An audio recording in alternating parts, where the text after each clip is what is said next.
It was a sunny afternoon in Ouagadougou, Burkina Faso. The kind of day where everything felt calm until the phone rang inside the presidential palace. On the line, CNN International. Manda Collins, a producer from the network's flagship show. Global leaders had a direct message for the young president. President Traoré, we'd love to feature you live. It'll be broadcast across the U.S. and 45 other countries. The world wants to hear from you. At Centrewoo, President Ibrahim Traoré had already made waves in African diplomacy, a symbol of bold youth leadership. He didn't need time to think. Let's do it, he said. Just 2 hours later, inside a small studio hastily set up at the TI Palace, Ibrahim adjusted his navy suit while technicians made final checks. The cameras rolled. Half a world away, in Washington, D.C., it was still morning. Inside the Oval Office, former President Donald Trump, now 78, was flipping through TV channels while sipping coffee. Sitting beside him, Melania reviewed a stack of invitations for upcoming events. That's when she noticed a face she didn't recognize. "Who's this young guy?" she asked. Trump leaned forward. Ibrahim Traoré, president of Burkina Faso. Smart but young. It's been making some noise lately. Back on screen, CNN anchor James Richardson welcomed Ibrahim and opened with safe questions: economic growth, regional stability, youth empowerment. Traoré answered smoothly, with the quiet confidence of a man who knew where he was going and where his country had come from. But then came the curveball. President Traoré, Richardson asked, "What do you think about the role of first ladies in global diplomacy?" Ibrahim paused for a moment, then smiled. First ladies are vital. They add warmth to politics. They reflect culture, values, and humanity. Any examples? Richardson asked casually. And then came the moment that would be replayed on cable news and social media for weeks. "Well," Traoré said, "one that stands out is Melania Trump. She carries herself with elegance. My wife Ajara often says she's a symbol of grace and dignity." In the Oval Office, Trump raised an eyebrow but said nothing. But Ibrahim wasn't done. "If I'm honest," he continued with a chuckle, "before I met my wife. Back when I was just a young soldier, I actually had a bit of a crush on Melania. I used to see her in fashion magazines. To me, she represented the sophistication of a world I had yet to discover." Back in the CNN studio, you could almost hear the oxygen leave the room. Richardson blinked. "So, you admired her before she became First Lady?" "Absolutely," Traoré said, still calm. "Yes, she was iconic. She inspired a generation of young people, even in places like Burkina Faso, to dream bigger." In D.C., Trump stood up, his face flushing red. He said, "What?" he thundered, glaring at the screen. Melania tried to ease the tension. "Donald, he was just being respectful." But Trump was already storming out of the room, muttering something about boundaries and African charmers. That one comment, sincere, harmless, maybe even sweet, lit a fire under the American press. Headlines exploded. Traoré's confession, crush on the First Lady, diplomatic compliment or cultural overstep. Trump seethes after African president praises Melania. Meanwhile, in Burkina Faso, Ibrahim's approval ratings soared. The younger generation loved his honesty. Older citizens admired his courage to speak openly on the global stage, even if it ruffled feathers in Washington. As for Melania, she later released a short statement. "I appreciate President Traoré's kind words and wish him continued success in leading his nation." The moment became a symbol of cultural gaps, generational shifts, and how a simple human story could stir the halls of global power. And as the dust settled, one thing was clear. Sometimes the most unforgettable moments in diplomacy aren't rehearsed. They're human. The sun was setting over Washington when the storm broke loose, not outside but inside the Oval Office. On the TV screen, President Ibrahim Traoré of Burkina Faso was still calmly speaking to CNN. That halfway across the world, his words had landed like a punch to the gut. Trump was on his feet, pointing furiously at the screen. Admired her. Had a crush. Who the hell does this guy think he is? The room filled with tension. Aides rushed in. The tone in Trump's voice wasn't just anger, it was insult. Deep, personal insult. John Kelly, now back in Trump's inner circle, tried to talk him down. Mr. President, it was just a comment about the First Lady's modeling days. He meant no harm, but Trump wasn't hearing any of it. He said he fantasized about my wife on television. Live, he shouted, hands flailing. Melania, seated quietly on the couch, didn't even flinch. She'd seen this side of her husband before. Donald, she said gently. That was more than 20 years ago. He was just a young man admiring a model. It comes with the territory. But Trump was spiraling. No, this is not normal. No world leader speaks about the First Lady of the United States like that. Not on my watch. Meanwhile, back in Ouagadougou, the interview rolled on. CNN's anchor, James Richardson, tried to steer things back to safe ground, economic growth, regional partnerships. But Traoré, still riding the energy of the earlier topic, doubled down without realizing it. You know, James, he chuckled. Ajara, my wife, always. SAYS, Melania is her standard for elegance. And I sometimes joke that if I hadn't met Ajara first, I might have tried to charm Melania during one of her visits to Africa. There was a split-second pause. Richardson blinked. The control room tensed. Back in D.C., Trump exploded. He said he would try to seduce my wife. It wasn't just shouting anymore. He was pacing, grabbing phones. Get Blinken on the line, now. The Secretary of State picked up calm as ever. Yes, Mr. President, I want sanctions. Immediate sanctions on Burkina Faso. A pause, sir. May I ask what prompted this? Trump didn't hesitate. Ibrahim Traoré just said on international TV that he wants my wife. I want that brat on a list. Any list. Phones lit up, staff ran through hallways. Security. Advisors were called in. It was chaos. I put him on the terror watch list. Trump barked. Sarah Matthews, his press secretary, stepped in carefully. Sir, with all due respect, what he said doesn't meet any formal criteria for sanctions or security concerns. Trump slammed his fist on the desk. He humiliated me. Not diplomacy. That's an insult. And if I let it go, I'll be a laughingstock. Melania stood up slowly, walked toward him. Donald, she said quietly, you're blowing this out of proportion. Trump stared at her. Wait, are you defending him now? Don't start, she warned, her voice suddenly firm. No, he snapped. Maybe you like the attention from that African kid. Silence. Even the aides stopped moving. The air in the Oval Office froze. Melania's face turned to steel.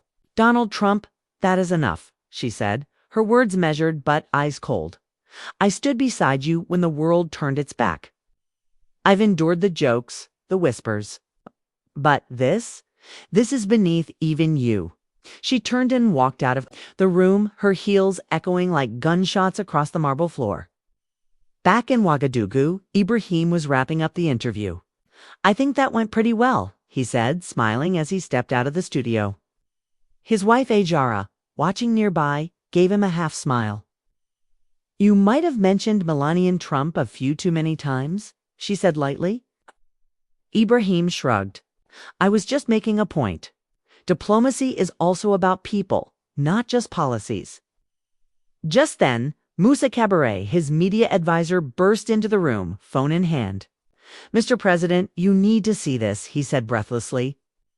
On the screen, Trump's latest tweet. The juvenile dictator of Burkina Faso humiliated the First Lady of the United States on live TV.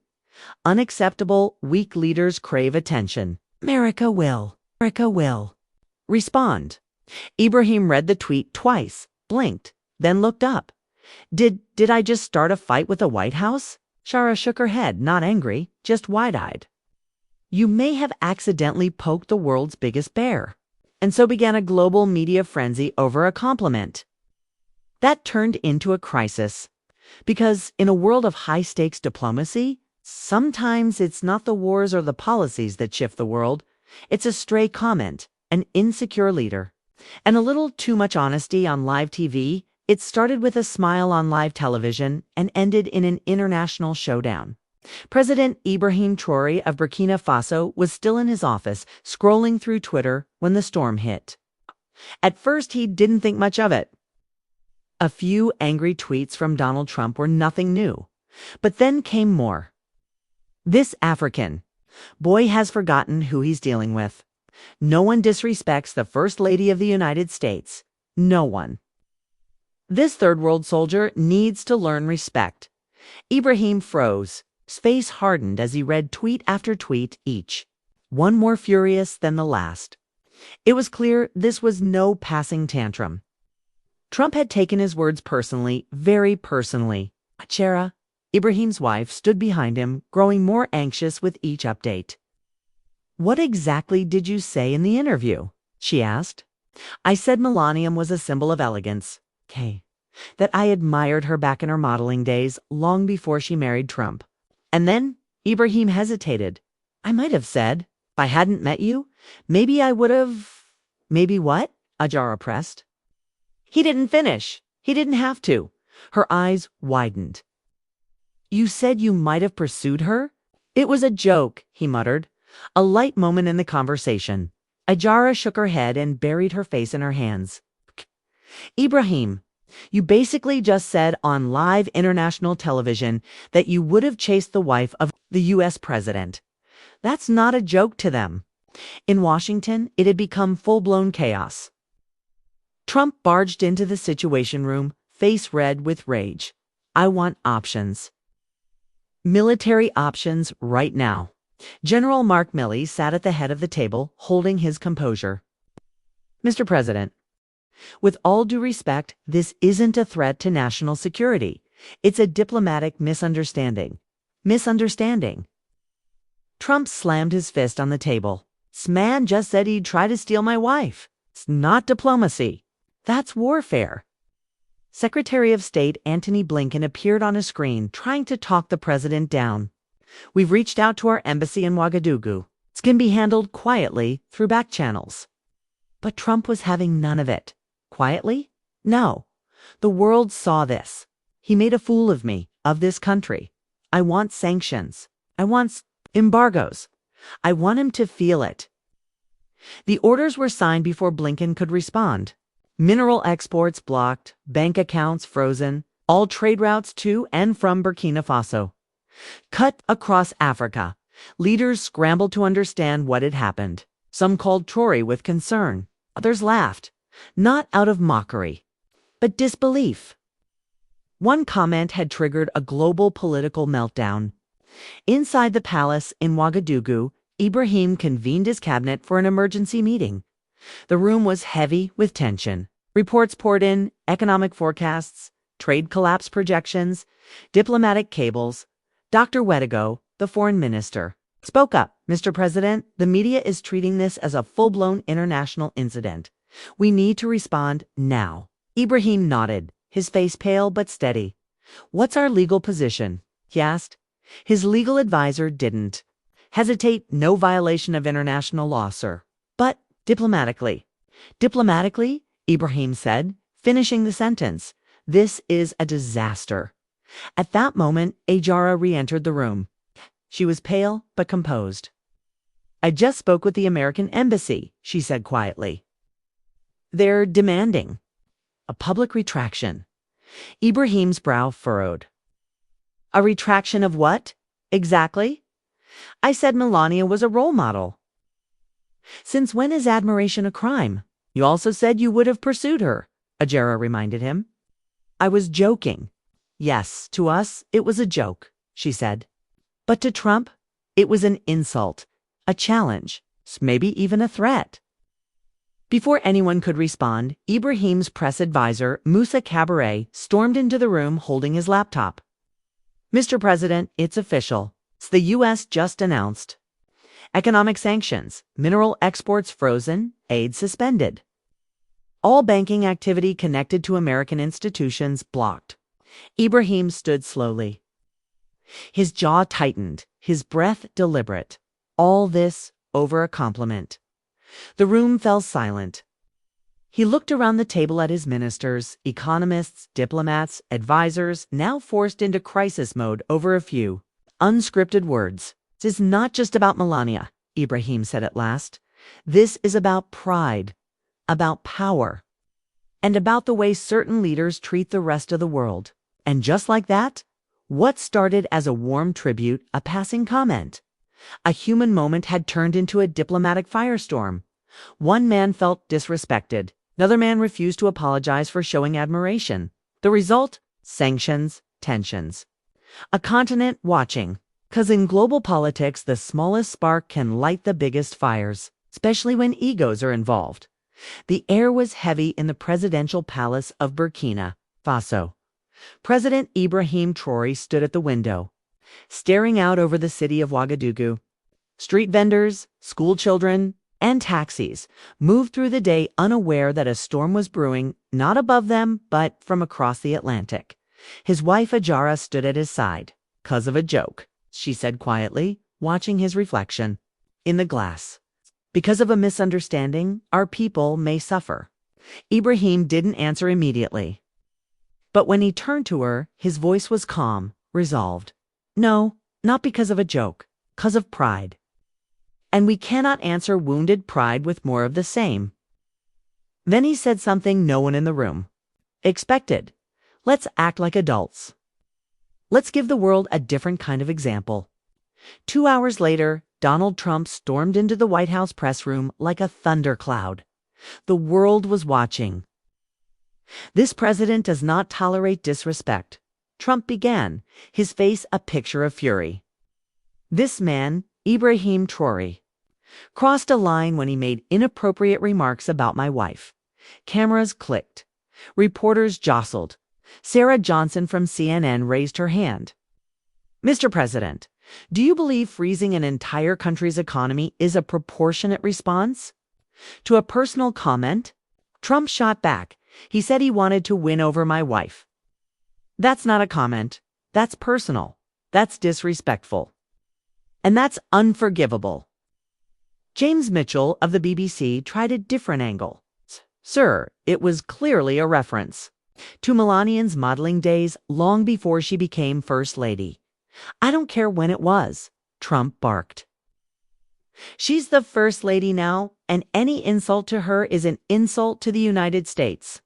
A French journalist asked the obvious, "Mr. President, won't these sanctions hurt the people of Burkina Faso, not their leader?" Trump didn't hesitate. "Then maybe the people of Burkina Faso should have chosen a different leader. Elections have consequences." Back in Ouagadougou, Ibrahim watched the broadcast in silence, surrounded by his cabinet. His ministers were stunned, some outraged. It's punishing 22 million people because his ego is bruised, said the economy minister. "He's calling our citizens irresponsible," murmured Foreign Minister Ouedraogo. Ibrahim stood without a word. The room fell silent. "Get the studio ready," he said. "We go live now." Exactly 1 hour after Trump's press conference, President Traoré appeared before the cameras. He wore a dark, tailored suit. He didn't raise his voice. He didn't lash out. But every word struck like a drumbeat. "Citizens of Burkina Faso, leaders around the world, and to the American people," he began, his voice steady. "Today, the President of the United States announced sanctions against our country because of something I said." It took a breath. "So let me tell you what I actually said. I shared a memory from over 15 years ago about admiring Melania Trump when I was a young soldier. She was a respected model, a global figure. Like many young people in Africa, I admired her grace from afar. That's all." He paused, glancing briefly toward Ajara, who stood just off camera. "I also made a joke, yes, a joke that if I hadn't met my wife, I might have tried to meet Melania if she had visited our continent for humanitarian work. It was lighthearted. It was never meant to offend anyone." His tone shifted. "But that moment, that innocent remark, has now become the excuse for a campaign of punishment. Not against me, but against you, the people of Burkina Faso. He looked directly into the lens. To the citizens of my country, I will not let this spiral into rage. I will not mirror the anger you've seen elsewhere. We are not that kind of nation. We don't strike down neighbors because we are insulted. We lead with dignity. We respond with maturity.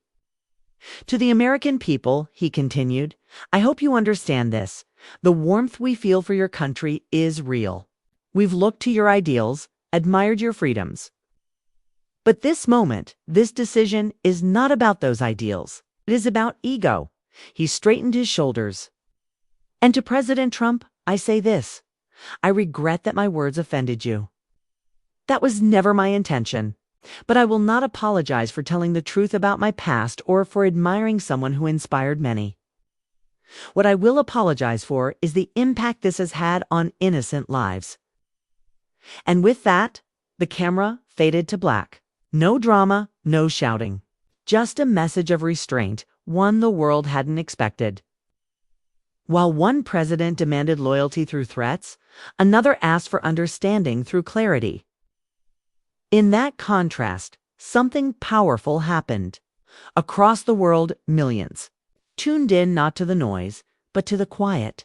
Because sometimes the loudest act of leadership is choosing not to scream. President Ibrahim Traoré standing by a window, arms crossed, his face quiet but resolute. In the middle of an ordinary Tuesday afternoon, the president of Burkina Faso found himself at the center of a bizarre diplomatic firestorm, all because of a comment. A joke, really? 15 years ago, long before Ibrahim Traoré ever dreamed of becoming president, he admired Melania Trump's international success in fashion.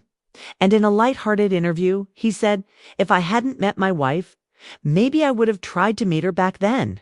That was it. No disrespect, no malice. But by the time those words reached Washington, they'd turned into something else. 2 hours later, President Trump stepped up to the White House podium, furious. Cut to fake reenactment of Trump at the lectern, red-faced, pounding a fist. This African kid disrespected the First Lady, he barked. There will be consequences. Reporters were stunned. You're placing economic sanctions over an old compliment? One asked. Do you understand the people of Burkina Faso will suffer? Trump didn't flinch. They should have picked a leader who respects marriage. Cut back to Ibrahim, now seated quietly with his cabinet, watching the press conference unfold. Everyone in the room felt it. This wasn't about diplomacy. This was about ego. Ibrahim sat in silence, absorbing every word. When Trump said Traoré needs to act like a grown man, not a teenage boy, that was the final straw. Ibrahim stood up and simply said, get the camera ready. We respond now. Cut to live feed. Ibrahim Traoré seated in a small studio, facingtheworld.com, composed, unshaken, citizens of Burkina Faso, friends across Africa, and to the people of the United States, he began gently, explaining that the comment was from a younger version of himself, a soldier admiring someone he saw on global television. A harmless, nostalgic remark. But now, he continued, an entire nation is being punished, not for weapons, not for war, but for words. Then his tone sharpened. What does it say about a man's marriage if a compliment made over a decade ago can trigger this kind of rage? Cut to the White House. Trump watches alone. Melania isn't in the room. Ibrahim didn't raise his voice. He didn't insult anyone, but his message cut deep. Mr. Trump, he said, I'll still eat tonight. I'll still sleep. But your sanctions will hurt families in my country, children, farmers, small businesses. Is your pride worth their suffering? And then came the quietest blow of all. If praise for your wife's past threatens you this deeply, I wonder how you handle real threats to your country. Silence. It echoed across every screen. Within minutes, hashtags exploded online. Hashtag insecure Trump. Traoré speaks truth. Hashtag leadership redefined, even American news anchors couldn't help but admire. What had just happened? Ibrahim Traoré just gave the world a lesson in real leadership, said one. Another quipped, a 35-year-old just showed a 78-year-old what grown-up diplomacy looks like. At the Oval Office, Trump sat in silence as the backlash unfolded. Then Melania appeared in the doorway. She didn't shout. She didn't cry. You turned a compliment into a crisis, she said quietly. You didn't just humiliate me. You embarrassed the entire presidency. Trump tried to defend himself. I was protecting you. No, she said, you were protecting your ego. And the man you called disrespectful, he spoke about me with more grace than you have in years. And just like that, Trump understood. He didn't just lose the argument. He lost something. Far more personal, his wife's respect. Back in Burkina Faso, Ibrahim's phone didn't stop ringing. World leaders called in one after the other, not to offer condolences, but to praise him. French President Macron said it plainly. Ibrahim, the dignity you showed today will be remembered. Because for once, the world had seen something rare. Not just a young African president standing his ground, but doing it with such poise, such clarity, such maturity that the real power didn't come from his words. It came from how he chose to deliver them. Quiet, firm, and unforgettable.